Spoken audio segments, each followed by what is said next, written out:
Good morning. Okay, so sticking with heat type things, like from the last video, I love to fix things that are used in winter and the summer, because it just makes more sense to me. The heater motor blower on my Better Half Pacifica 2006 started to act a little funny in the dead of winter, in the wonderful winter wonderland that was the Midwest, and it was kind of a royal pain, and it would do this thing where it would blow just fine, and then it would not, and it just kind of depended on what the mood the car was in, whether or not it wanted to allow the blower motor to work. It either worked or it didn't seem to matter what speed setting you had it on. Low, medium, fast, or ultra fast, but it just would either work or it wouldn't. So I decided it's a nice 80-degree day. Shouldn't get too cold working on it. So I thought I would go out and take a look, and what I came up with was the resistive elements in the just look up automotive resistor. And this is a common failure on these things. So I did a quick diagnostic, and this thing is definitely not working. The switch is good, the motor is good. This is the only thing that's left. So it was having some continuity issues. So I pulled it out. It's very easy to get to. It's in the glove box. You don't need any special tool. Well, you need a 8mm. There's a bolt on each side of this, and this actually goes into the housing, and air passes across the coils, and those are resistive elements, so they're going to get hot, and that's probably why they have them in the airflow of the heater, to kind of cool those things down, keep them from overheating. So I just most of the time I just pull. I don't work on cars very often. I avoid it at all costs, but I do my own maintenance on occasion when I have to, and this is one of those I had to. So I normally would just check this sucker out and go get another one. And then I looked at the prices, and these things are 3 times what the fan blower are, what the motor is, with the entire assembly. I thought, well, that's dumb. Now, so I think right now they're running for a good one. They're about $70. You can get a really cheap thing that'll last about 4 minutes looking at it, on a couple of different parts warehouses, a couple of different parts suppliers. But I thought, you know what? It's not like I can't work on electronics stuffs. Let's just pop this thing apart. It might be interesting, because I've never really paid attention to see how they're set up or how they actually work. I know that there's resistive elements, rheostats, that kind of thing, and in circuit with all kinds of motors for basically to control the fan speed of your motor. So, but I have no idea how it works. I've never looked into it. So I thought, you know what, this might make an interesting video. So this is the actual assembly, and you can see we have several resistive coils in there. And at this point in time, this thing that I have no idea what it is. Could be a resistor, could be a capacitor. I mean, I'm going to have to diagram the circuit and think about it, because I haven't even attempted it. I literally just 4 minutes ago said, you know what, I'm going to shoot a video on this thing. It looks cool. I have some suspicions that the reason that it's not working is most likely probably not a bad component, I would bet, but more than likely a connection issue. So when you pull this thing out, and I may add a little bit on the end of the video to show where it goes back in, maybe, we'll see.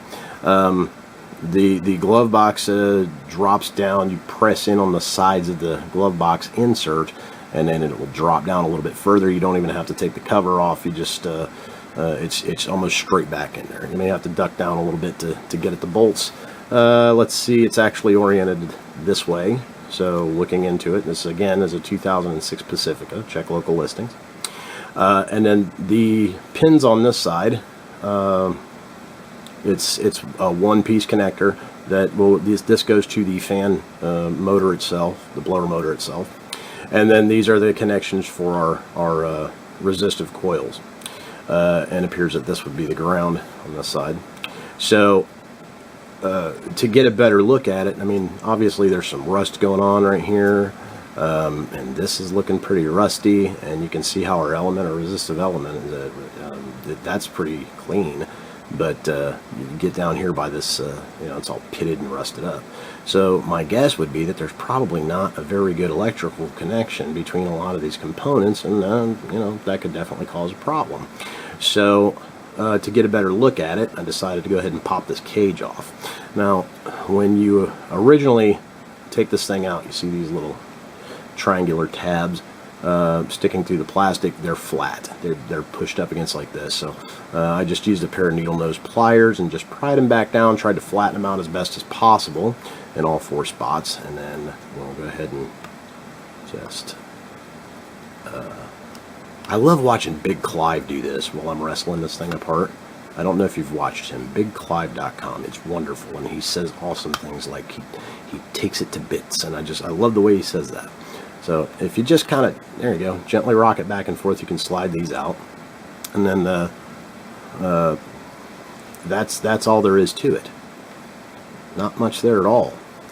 So looking at our elements, I mean, again, I have no idea how these work. I've never paid attention. I've swapped a couple of these things or something like them in the past, but I just don't do this kind of stuff very often, so I figure, I might as well learn it. Yeah, there's some nasty connections between here. In interest of full disclosure, I did have this apart already, and I just took a little wire brush across that real quick just to see if I could clean it, and it's definitely cleaning up. But I suspect the problem is probably going to be between these resistive elements and this area underneath them. So I'm going to have to come up with some creative way of cleaning this. But let's just do a continuity check real quick.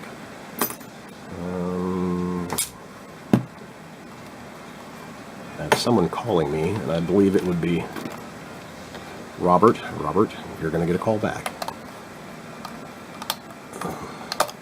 Yeah, okay, there we go. Hold dirty. So let's see if we have some continuity between our elements and our metal.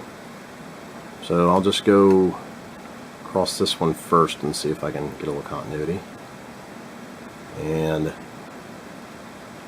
nothing if I just press on it. Now let's dig around. Okay. But that is registering as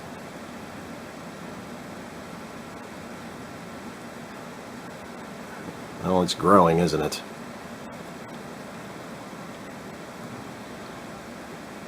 That almost is acting like a capacitor acts, is it not?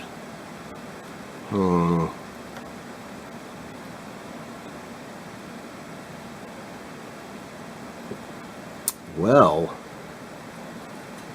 yeah, got to dig that thing out, look and see what it is. But didn't have any connectivity between the two pieces at first unless I did some digging. So that's probably some rust. Let's see if we have the same thing over here. That's pretty good. I mean, we're still, it seems like a lot of resistance. That's better. So my guess is I probably, this is just rust that's corrosion that's occurred between our resistive element and the piece that holds it on. From what I understand about resistive elements, you really don't want to go welding on it.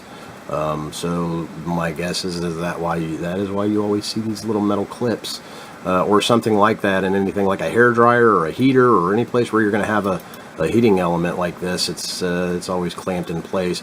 There's a reason that they don't solder it. So we probably just have some corrosion between these areas that's not making for a good contact. So I'll tell you what I'm going to do. I'm going to go ahead and do a little bit of cleaning on this and see if I can get something to maybe get in between here, like my deoxit, maybe? See if I can get some deoxit in there, clean these up and see what kind of resistance values have, and then I might go ahead and draw a little schematic. Again, I need to figure out what the heck this thing is. I have a suspicion, but I don't want to say it until I verify. Maybe I won't verify. Maybe we'll just hope that the darn thing works. But okay, let me get some things set up, change around, cleaned up, and I will be back. Right, so I have to kind of speed this video up just a little bit. I was informed that someone needs the vehicle, and as there's some bare wires hanging around in there and I'm not the one driving it, to look for things like smoke and arcing, I'm going to have to slap this back in real quick. So just very quickly, what we did here was we went around based on the opinion that we weren't getting good connections between these legs. Let's see if we can bring that into focus a little bit. Where these legs are crimped into these connectors, we just weren't getting good connection. So we cleaned all that up, but this one is very problematic. You can see it's very pitted. So against my better opinion, I've just placed a small piece of connecting wire, some good solid wire, just across here to complete the electrical connection, because otherwise the electrons would have to pass through this leg into this plate and then back into the other leg of this coil, and then this is going through our fuse. We're going to assume that that's a fuse. That's what it looks like to me. I can't really read it, but it looks like we might be able to get this thing working. So I'm going to go ahead and put it back together real quick and put it back in the vehicle and give it a test. But I don't think this video is over. I think I can at least show it back in there, but it'll have to wait. So a little editing and I will be back. Okay, so the production on this has gone right down the tank, but I thought we would take a look at this in the vehicle. We're inside of the glove box. We've compressed the sides and pulled it out, removed all the magazines, gloves, tissue papers, lozenges. I think there may have been a dead bug or two, and that's all over the floor now. So right now we are looking directly at the resistor housing, and we've cleaned it up. We've put it back in. It does work. It doesn't work the way I'd like it to, so I think we have some other problems here, but cleaning that up definitely helped it. It seems to be working most of the time now. So this is just more for informational purposes.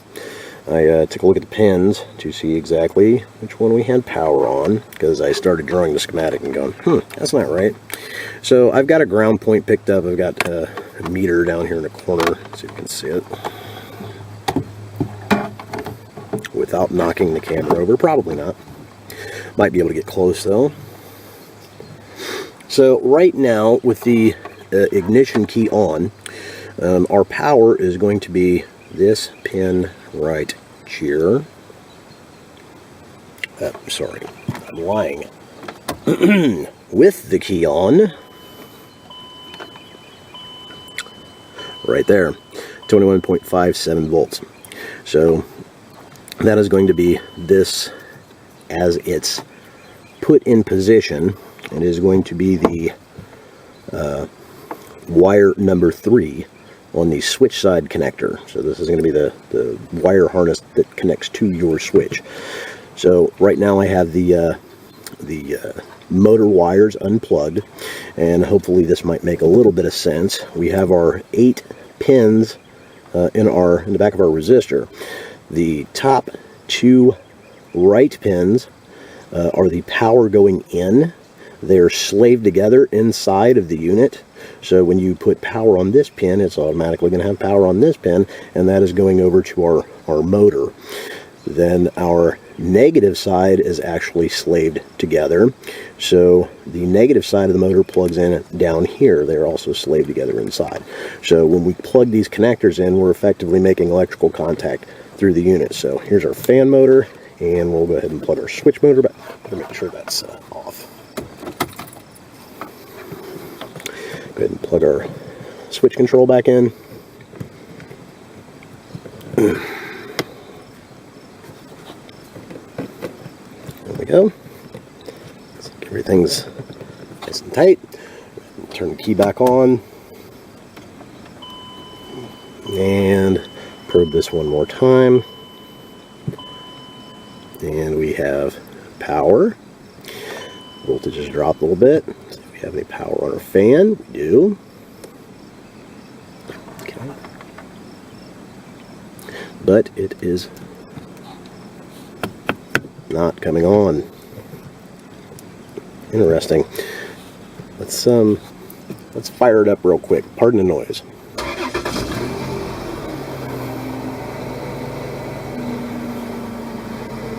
I'm gonna wait to see if I hear a thing.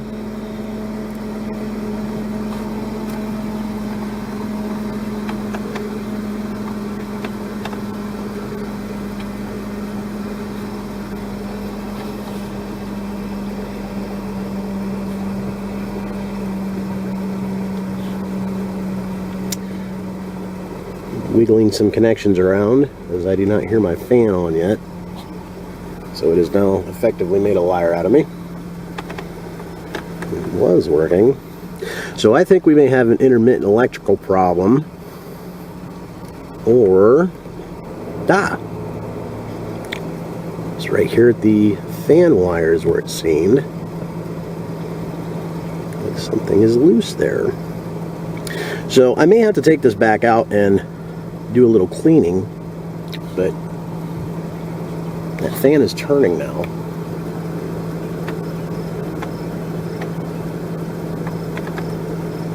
Nowhere near as fast as it should be. So we're going to have to do a little bit more diagnostics here and come back to it. But here's the first part of the diagnostics. You know, we have power at the switch, 14 volts. And we have power going into the blower motor, but we has no blower motor. No joy. So let me do a little bit more digging around. I might see something. I don't want to bore you to death. We'll be back. Okay, so it is an intermittent problem with the actual fan motor. I've just turned it down. I apologize. We're still running the vehicle right now, just to make sure we don't drain too much battery. And while we do have power everywhere we should have power, it took a nice little slap to the bottom of the blower motor and it came back on. So now, you know, it's pretty common failure for these resistors to go in all different kinds of vehicles. I actually haven't replaced a blower motor in a really long time.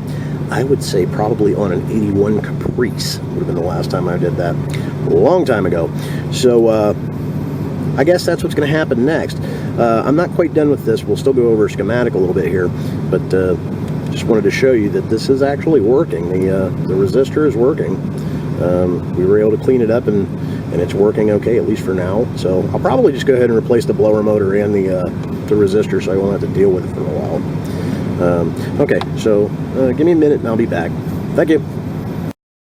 Okay, for the 75th take, this is a nightmare of epic proportions. There's been a lot of hurry and a lot of interruptions and to-do things. This is not going to be a perfect schematic. It's just kind of to get the idea across. Should be kind of close. And please excuse the little X's. I drew this very quickly. Thought I had white out. I didn't. You know, you're a parent or you're married. Just plan on not having your things. They would just disappear. You'd be surprised what comes up missing. Hair, dignity, firearms, all kinds of stuff. Anyway, so we'll just try and work our way through this without getting too detailed. The connector on the Pacifica is kind of laid out like this, where we have 8, let's just call squares, in our connector, and going as you are looking at it from left to right, top and bottom. You have the positions for the switches 1, 2, 3, and 4. So this would be essentially the off switch, even though there really isn't an off position. The fan is always going to spin. Then you're going to have the second speed, third speed, and fourth speed. This wire is not hooked up at all, although they are slaved on the inside of the resistor housing. But that's what the X is for. It's not used. This is essentially a ground, but it's going to have to do some work before it gets there. And then your power in is going to be, it's actually going to be right here on this wire, but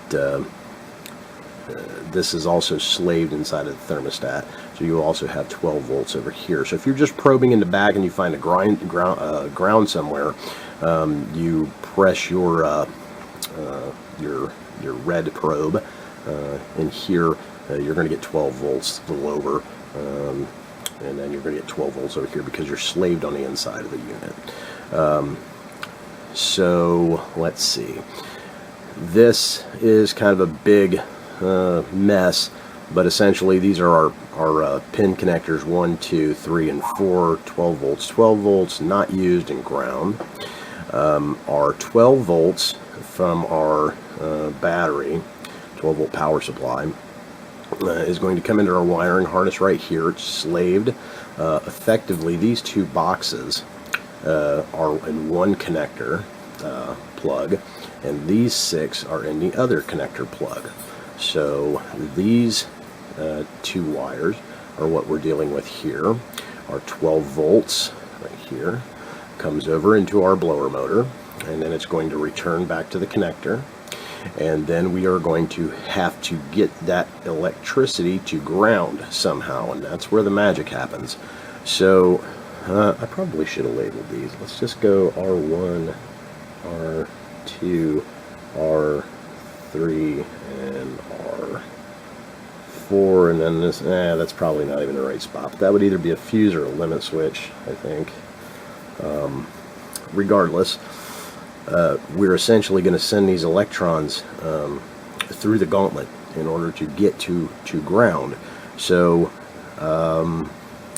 if we take a look at our fan switch, which this is just kind of that's the way I draw a rotary switch, because we're going to make connections either here or here or here or here.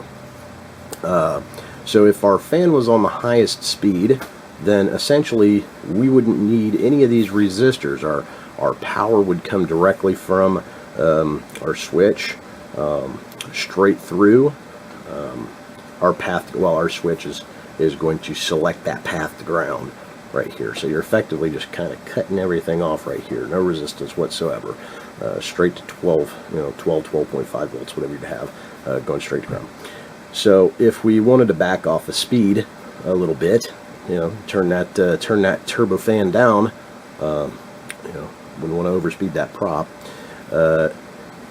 we're essentially going to have to pass that through a resistor. So, and we have 4 resistors here. There's 4 positions. It's actually probably a 4-position switch, 5-position switch would probably be more common here, but it doesn't really matter. You'll kind of get the gist. So our power is coming out of the fan.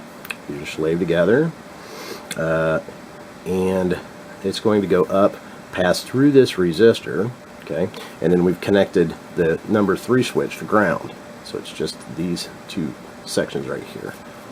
Okay, I'm going to connect that to ground. So now our position, now that this number 3 switch is positioned to ground, it's going to go up and effectively just pull the current this way. These are all going to get bypassed because we're taking the path of least resistance, right? So now we want to back it off another step. We're going to go through 2 resistors, same thing. We're going to go through 2 resistors through our switch and directly to ground. Okay, and then if we were on the slowest speed, it would just use up all the resistors in order to make its pathway to ground right there. So that's in a nutshell. Again, I think I have a thermal switch in the wrong spot and some other things, but that is it in a nutshell. So not really that complicated. And again, I think the problem that we had with our unit, which by the way, it is definitely I filmed so many segments today on and off with the different interruptions, I have no idea what information is going to make it and what's not. So the fan motor itself is actually bad. While the key was turned on, trying to diagnose the problem, I just gave a gentle tap with just 2 fingers, not even hard, just tap to the bottom of it. It started right up. So every time you turn the ignition off and the power gets shut down, the fan stops and then it sticks and it won't start again. So we have plenty of juice coming out of our at our 12 volt rail. While the van's running, we're getting a good 13.5, 14 volts.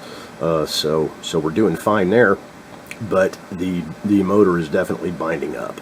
It's not shorting so across the motor, but it's definitely it's not starting. So I'm not sure if it's a bad bearing or what, but 2006 vehicle, it's 2019 right now. I mean, it's actually got pretty decent low mileage on it, but it's just old. So obviously these things are going to wear out.